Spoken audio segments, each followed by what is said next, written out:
잠깐 꺼내보는 당신의 지식 창고. KBS 일라디오 김성환의 시사야.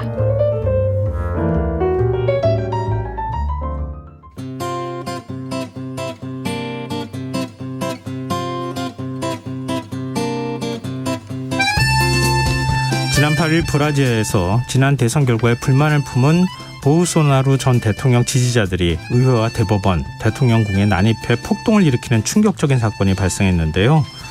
2년 전 트럼프 전 대통령 지지자들이 미국 연방의회를 난입했던 일과 놀라울 정도로 쏙 빼닮았다는 얘기가 나오고 있습니다. 세계 각국 정상들은 이번 사태와 관련해 민주주의가 흔들리고 있다는 내용의 규탄 성명을 내기도 했는데요. 세계이면 오늘은 브라질 폭동 사태에 대해서 얘기 나눠보도록 하겠습니다. 외신캐스터 전주현 씨 나와 계십니다. 안녕하세요. 네, 안녕하세요. 네, 일단 폭동 당시 상황이 어땠는지부터 설명을 해주세요. 그러니까 룰라 대통령이 1월 1일에 취임을 했거든요. 예. 근데 일주일 만인 8일에 보우소나루 전 대통령을 지지하는 사람들이 연방의회, 연방최고법원 그리고 대통령 관저가 모인 수도 브라질리아의 삼권 광장을 점거를 했습니다. 거기서 일단 대규모 시위를 벌이다가요. 주요 3부 건물에 난입을 해버렸어요. 들어가서 폭동과 파괴 행위를 마구 벌였습니다. 시위대가 이제 최루가스 스프레이까지 사용해서 경찰도 공격을 했고요. 네. 의사당 진입을 위해서 장벽도 뛰어넘고 유리 창문도 깨뜨렸고 이게 다 지금 미국 의회 난입에서 보던 장면이잖아요. 네네.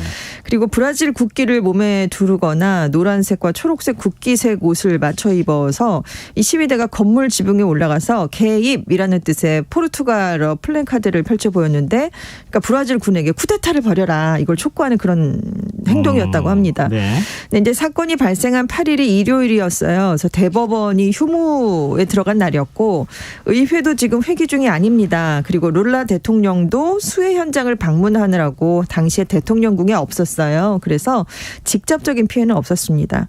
룰라 대통령이 습격 당일 밤에 이제 대통령궁에 복귀를 했는데 네. 이들이 테러 행위를 저질렀다라면서 강하게 규탄을 했고요. 강력하게 처벌하겠다라는 걸 예고를 했습니다. 네, 이제 브라질에서 폭도는 물론이고요. 폭동을 후원하거나 조직에 관여한 사람은 3년 이하의 징역형, 민주주의 전복을 꾀한 범죄자는 8년 이하 징역형, 쿠데타를 일으키면 최대 12년형을 받을 수가 있는데 강력하게 처벌을 하겠다라고 하니까 일단 지금 뭐 시위가 또 계획되고 있다라는 얘기는 있지만 이렇게 큰 시위가 지금 이어지지는 않은 그런 상황이고요.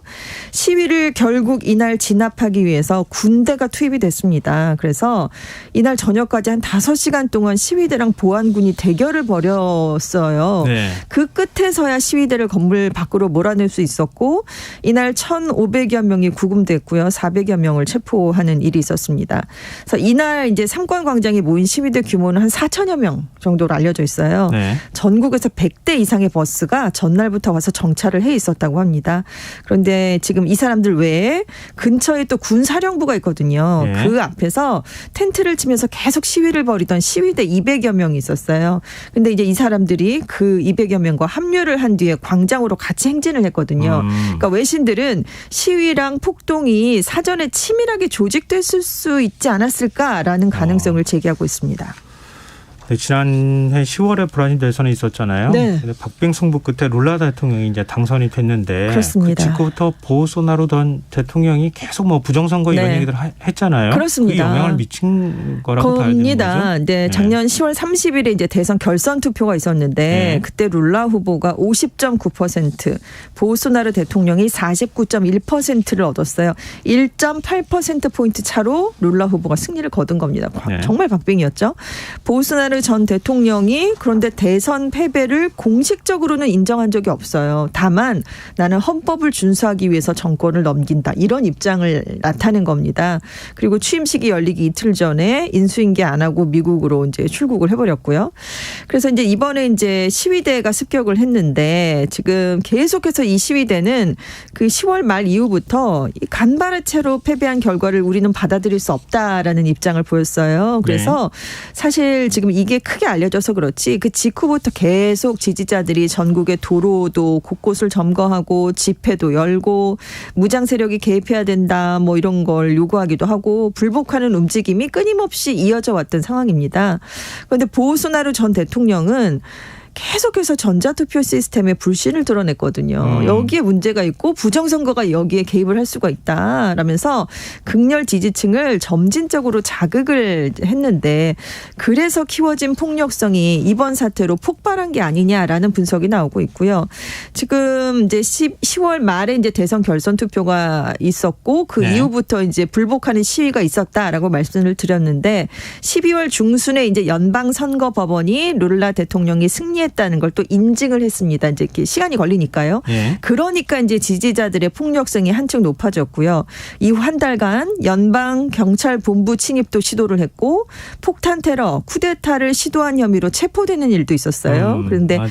결국은 룰라 대통령이 취임 선서를 한 지 일주일 만에 지금 이렇게 터져 나오게 된 셈이고요. 그래서 BBC는 브라질의 극심한 정치 사회적 분열 속에 이번 사태가 일어났는데 일부 브라질인들이 더 이상 자신을 대표하지 않는다고 말하는 민주주의 제도를 얼마나 공격할 용의가 있는지 보여주는 극적인 신호다. 이런 분석 기사를 내놓기도 했습니다. 지금 수사가 어떻게 진행되고 있습니까? 지금 사건 당일에 이제 400여 명을 체포했다라고 말씀을 드렸는데 네. 200여 명에 대해서 추가 수사를 거쳐서 일단 이 200여 명은 재판에 넘기는 방안을 검토 중인 것으로 알려졌어요. 근데 이제 테러 혐의를 적용할지 뭐 아니면 다른 법을 적용할지는 아직 알려지지 않았고요. 그리고 지금 대규모로 시위대가 왔는데 여기에 출처를 알 수 없는 뭉칫돈이 흘러간 정황이 잡혔습니다. 그래서 그 돈 흐름에 대한 수사도 지금 확대되고 있는 상황이고요. 그리고 폭동이 일어나기 전에 수도에 집결하라라고 요청한 문자 메시지가 왔거든요. 근데 거기 출처는 그럼 어디인가? 네. 시위대에게 버스를 제공한 사람은 또 누구인가 조사를 하고 있는데 예. 일단 이번 폭동에 자금을 지원한 혐의로 몇몇 기업의 임원들이 이미 조사를 받았어요. 그런데 이 사람들이 폭동이 일어나기 며칠 전에 브라질리아로 무료 여행을 보내줍니다라는 글을 소셜미디어에 올렸다고 합니다. 그래요? 이후에 버스를 대절했거든요. 그래서 사람들을 모은 사실까지는 확인이 됐습니다. 그래서 워싱턴 포스트는 보우소나루 전 대통령의 급진적인 지지자들을 브라질 전역에서 수도로 모이게 하려고 이 사람들이 버스를 대절을 했다는 거죠. 이제 이 보우소나루 전 대통령 지지 세력이다라고 할 수 있는 사람들은 남부랑 중서부에 있는 부유한 농민들 또 총기 소지를 옹호하는 지역의 상인들이 많은 것으로 지금 전해지고 있어요. 그래서 사실 과거에 보우소나루 전 대통령 선거 캠프 재정을 후원하던 사람들은 대부분 농민이었는데요. 왜냐하면 브라질이 세계 최대의 콩, 커피, 설탕 수출국입니다. 네. 농업이 국내 총생산의 25%를 차지하고 있으니까 이 농업인들의 세력이 만만치 않은 나라고요. 근데 여기에 지금 보우소나루 전 대통령이 적극적으로 펼쳤던 게 아마존 개발이잖아요. 그렇죠. 아마존에 대한 규제를 굉장히 많이 풀어줬는데 그걸로 이익을 얻은 불법 벌채랑 관련된 소규모 기업들이 또 많았단 말이죠. 그래서 이 기업들이 뭔가를 하지 않았을까? 이걸 또 지금 당국이 지금 눈여겨보고 있고 그리고 또 하나 지금 우려가 되는 게 폭동이 발생하기 전에요. 주요 건물에 대한 경비가 느슨해진 점이 발견이 됐습니다. 시위대가 의회랑 대법원, 대통령 궁을 공격할 당시에 경찰의 대응이 좀 무기력하기도 했어요. 거의 좀 굉장히 소극적인 그런 모습을 보였고 상부에 휴가를 갔습니다라고 보고를 했던 군사경찰의 주요 간부가 현장에 있었다는 게 또 발견이 됐습니다. 그래서 지금 당국이 군이랑 경찰 내부에 공모자들이 있었던 게 아니냐 이런 의심까지 지금 하고 있고 그럼 이제 중요한 게 이제 폭동의 배후가 누구인가라는 거잖아요. 네네. 여기도 속도가 나고 있는데 지금 미국에 있던 토레스 전 브라질 연방 안보장관이 14일에 브라질에 돌아왔는데 공항에서 바로 체포가 됐습니다. 그런데 이 장관이 보우소나루 전 대통령의 최측근이었어요. 그래서 예전 정권에서 법무장관을 지냈는데 지금 안보장관이었단 말이죠. 폭동이 일어날 당시에. 그런데 이 폭동 조짐을 알고도 방관을 했거나 고의로 막지 않았다라는 혐의를 지금 받으면서 그 당일에 바로 이제 장관직에서는 해임이 됐던 인물입니다. 그런데 문제는 이 토레스 전 장관 자택을 한번 압수수색을 해봤거든요. 네. 그랬더니 문건이 하나 나왔는데 선거법원의 권한을 무력화하고 룰라 대통령의 당선을 무효화하는 그런 내용의 대통령 명령 초안이 나왔습니다. 그래서 이 브라질 언론들은 이건 보우소나루 정부가 사실상 쿠데타를 계획했다는 걸 말하는 게 아니냐라는 얘기를 하는데 일단 토레스 전 장관은 내가 쓴 문건은 아니다라는 주장을 계속해서 펴고 있어요. 그래서 수사가 더 벌어질 예정이고요. 지금 보우소나루 전 대통령도 수사 대상에 포함을 해달라라고 검찰이 요구했는데 브라질 대법원이 13일에 이 요청을 승인했습니다. 그래서 미국에 지금 머물고 있으니까 보우소나루 전 대통령 대통령이 그러면 강제로 송환이 될 것이냐 이 여부에 지금 굉장한 관심이 쏠리고 있습니다. 보우소나루 전 대통령 뭐라고 합니까? 난 책임 없다 이렇게 얘기하는 거예요? 그렇습니다. 나는 사태가 발생했을 때 미국에 있었고 네. 폭력 시위에 대해서 직접적인 지령도 안 내렸는데 내가 왜 배우냐 이런 얘기를 하고 있어요. 그래서 오히려 부정선거에 대한 의혹이 있었던 게 이번 사태의 원인이다라는 얘기를 계속해서 내놓고 있는데 근데 지금 책임을 피해갈 수 없다라는 목소리가 높은 게 네. 사실 보우소나루 전 대통령 별명이 남미의 트럼프였잖아요. 네네. 굉장히 비슷한 행동을 했는데 선거 직전까지 했던 얘기가 내가 패한다면 지지자들이 불복 시위를 하거나 군대가 쿠데타를 일으켜야 한다라고 계속해서 선동을 했었습니다. 대선 전에요. 네. 그런데 트럼프 전 대통령도 역시 네. 비슷한 얘기를 했죠. 그렇죠. 부정선거 얘기도 하고.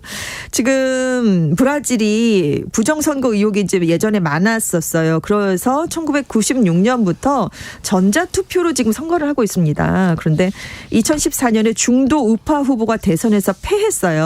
그때 의원이었던 보우소나루 전 대통령이 그때부터 8년 동안 계속해서 이 투표 기계에 문제가 있다면서 부정선거 의혹을 계속 부풀려온 그런 점이 있었고요. 네.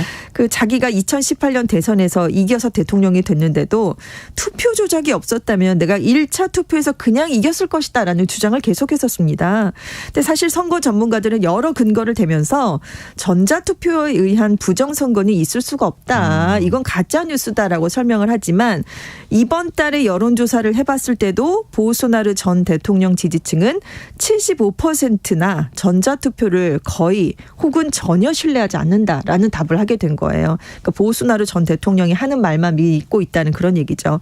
근데 아무튼 보우소나루 전 대통령은 현직 행정수반이 나를 상대로 증거도 없이 제기한 혐의를 나는 부인한다라고 계속해서 나는 아니다라고 얘기를 하고 있습니다.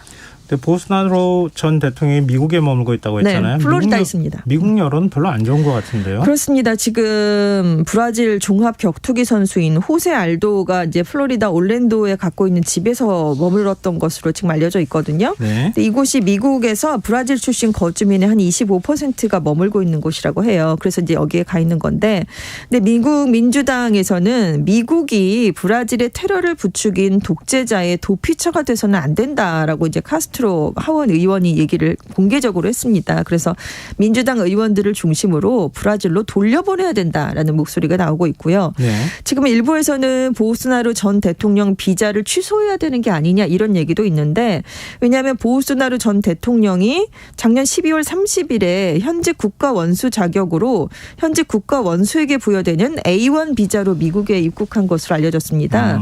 근데 이제 원수직에서 퇴임을 하면 이게 이제 정지가 되는 거잖아요. 네. 들어갈 때 목적하고 달라졌으니까. 그래서 만약에 그렇게 되면 미국을 떠나거나 아니면 30일 이내에 비자 지위 변경을 요청해야 되거든요. 미국 네. 법에 따르면. 네. 근데 이제 개인이 미국에 체류할 근거가 없으면 국토안보국의 추방 대상이 될 수 있으니까 보우소나루 대통령이 비자 지위 변경을 시도하지 않는다면 보낼 수 있는 게 아니냐 뭐 이런 얘기가 나오는 겁니다. 근데 이제 백악관 측은 아직은 브라질 정부의 공식 요청을 받지 못했지만 요청이 오면 진지하게 검토해보겠다라는 얘기를 했는데요.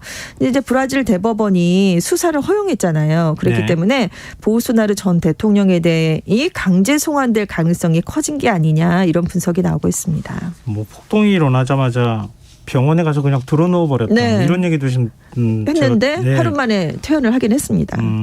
뭔가 좀 이상한데 행동을 네. 보면.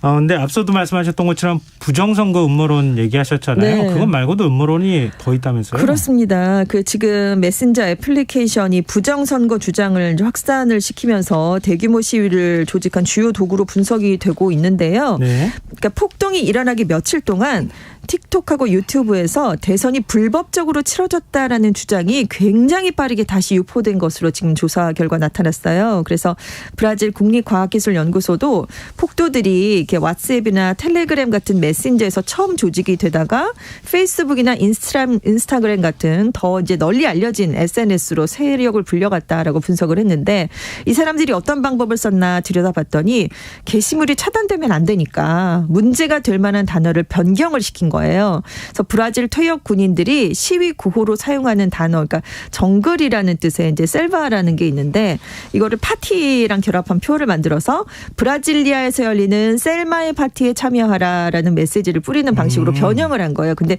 이 셀마의 파티에 언급하라는 게 폭동에 참여하라는 그런 의미였거든요. 네. 그런데 이제 이것과 함께 브라질의 봄이라는 해시태그도 트위터를 비롯한 뭐 SNS에서 널리 사용이 됐는데 이 브라질의 봄이라는 단어가요. 트럼프 전 대통령의 책사였던 스티브 배넌 전 백악관 수석 전략가가 작년 10월에 브라질 대선 전후를 근처로 해서 선거 부정 음모론을 제기했을 때 사용했던 표현이었습니다.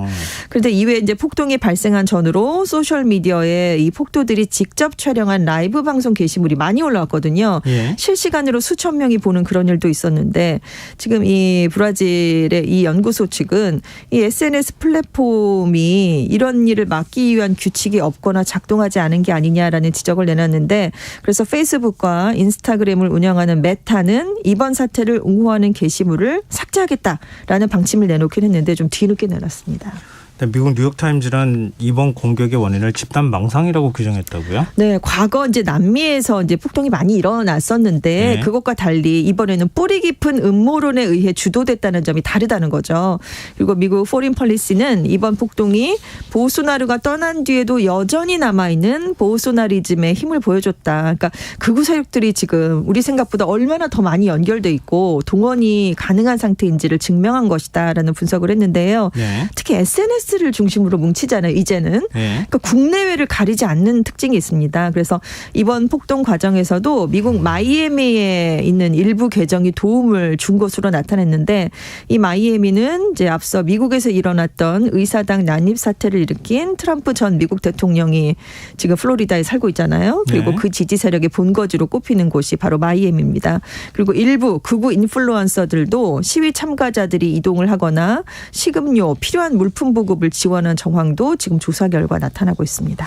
이건 그냥 간단하게 볼 문제는 아니에요. 우리나라에서도 그렇습니다. 부정선거 주장 지금까지도 네네, 하고 있는 네. 사람들이 있단 말이에요. 그렇습니다. 이런 주장이 세계적으로. 어느 순간 힘을 받기 시작하면 네. 어떤 일이 벌어질지 그렇죠. 모르다. 점점 세계 정치는 극 극단화되고 있고요. 네. 근데 지금 보우소나루 전 대통령 지지자들 네. 이 사람들하고 트럼프 전 대통령 측과 연결이 돼 있다고 하는 의심을 지금 계속 받고 있는 거잖아요. 그렇습니다. 아까 이제 트럼프 캠프 핵심 전략가를 스티브 배넌 얘기를 해드렸잖아요. 그래서 이 두 사건의 배후에서 트럼프 캠프의 핵심 전략가들이었던 인물이 이 선거 부정 음모론의 노하우를 전수한 게 아니냐 이런 비판이 지금 나오고 있는 건데 네. 지금 보우소나루 전 대통령 아들이 있습니다. 에드와르도 보우소나루가 있는데 2021년 9월에 미국에 가서 이 스티븐 배넌 또 소셜미디어 업체 게터의 CEO인 제이슨 밀러 등을 포함한 트럼프 쪽 인사들을 만났었다고 해요. 워싱턴 포스트가 그 점을 굉장히 주목을 했는데 이때 에드와르드 보우소나루가 선거 조작을 주장하는 방법에 대해서 이들과 의견을 함께 나눴다는 그런 얘기입니다. 근데 이 배넌이 자신의 이제 팟캐스트를 하거든요. 예. 작년 브라질 대선이 있었을 때 투표 기계가 선거를 훔치는 경우에만 보우소나루가 대선에서 패배할 것이다 라면서 선거 조작론을 제기를 했었고 우리가 지면 무조건 조작이다. 그렇습니다. 게터와 또 다른 극우 소셜미디어 팔러가 있는데 예. 그때 이곳들이 또 이 배넌의 주장을 굉장히 빠르게 확산을 시킨 점이 있거든요. 이건 이제 확인이 된 거고요. 그렇기 때문에 이게 좀 연결이 돼서 이게 발생한 게 아니냐 뭐 이런 지금 의혹도 함께 나오고 있습니다. 네, 뭐 만났다고 하지만 사실상 배운 거 아닌가 이렇게 의심을 사고 있는 거잖아요. 네네. 좀 미국 내에서도 참 트럼프 전 대통령 때문에 굉장히 여러 가지 논란이 그렇죠. 많은데 이게 브라질까지 연결이 되는 거 어떻게 봐야 될지 좀 그런데요. 이번 대선 불복 사태로 오히려 룰라 대통령의 권력이 강화됐다 이런 평가가 나오는 이유는 뭡니까? AFP 통신이 분석을 한 건데요. 왜냐하면 보우소나루 전 대통령의 지지자들도 지금 일부는 이번 폭도들의 행동에 충격을 받았다는 얘기입니다. 이렇게까지라는 생각을 하게 됐다는 거죠. 네. 그리고 이 사태를 계기로 의회와 대법원이 이제 국가 통합에 힘쓰자라면서 단결하게 되는 계기를 만들었다는 거예요. 그래서 이제 실제로 룰라 대통령이 이번 사태가 일어난 이후에 의회와 대법원 지도자들을 모아서 폭도들의 행동에 대한 만장 만장일치 비난을 이끌어냈습니다. 그리고 미국, 러시아, 중국, 유럽연합, 남미의 많은 국가들이 룰라 대통령을 우리는 전폭적으로 지지한다라는 그런 성명을 발표했고요. 보우소나루 지지자들이 군이 쿠데타를 일으켜라라고 요구를 했지만 군대가 응하지 않았습니다. 그러니까 굉장히 중요한 의미가 있는 거죠. 그렇죠. 그렇습니다. 그래서 지금 미국 내 전문가들은 이번에 국제적인 움직임이 룰라 대통령의 위치를 오히려 강화하지 않겠느냐. 그 전 세계에 보다 중요한 지도자로 인식이 될 것이다라는 주장을 했는데 하지만 일부에서는 여전히 지금 이 사태를 보니까 룰라 대통령을 반대하는 세력의 힘이 결코 약하지 않다는 거죠. 네네. 그래서 룰라 대통령이 취임 일성으로 내세운 게 국민 통합이지만 맞아요. 여전히 굉장히 어려운 과제로 남을 수밖에 없다. 이런 분석도 함께 나오고 있습니다. 브라질이 차지하고 있는 네. 라틴 아메리카 지역에 있어서 위상이 굉장히 크기 때문에 그렇습니다. 세계 경제 아니면 세계 네. 정치에도 영향을 미칠 수 있어서 그렇죠. 우리가 좀 향후 계속 좀 주목을 해봐야 될 것 네. 같습니다. 자, 지금까지 세계일면 외신캐스터 전주현 씨와 함께했습니다. 오늘 말씀 고맙습니다. 네, 감사합니다. 김성환의 시사 오늘 순서 여기서 마칩니다. 배달 외식 상품권 당첨자 5분은 홈페이지 공지사항에서 확인하실 수 있도록 올려드리겠습니다. 편안한 밤 되시고요. 전 내일